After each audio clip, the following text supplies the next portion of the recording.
T20 ലോകകപ്പിൽ വിരാട് കോഹ്ലിയുടെ റെക്കോർഡാണ് സഞ്ജു സാംസൺ വിൻഡീസിനെതിരായി 97 റൺസ് പ്രകടനത്തിലൂടെ ഇപ്പോൾ മറികടന്നിരിക്കുന്നത്.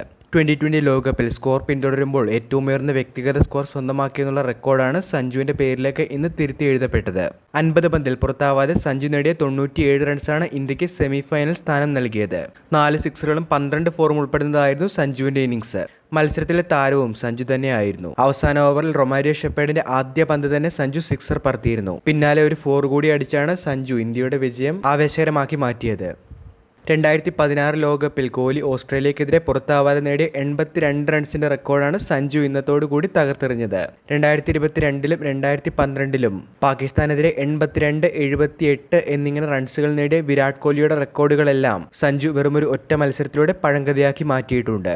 സ്കോർ പിന്തുടരുമ്പോൾ ഒരു ലോകകപ്പിൽ ഇന്ത്യൻ താരം നേടുന്ന ഉയർന്ന രണ്ടാമത്തെ സ്കോർ കൂടിയാണിത്.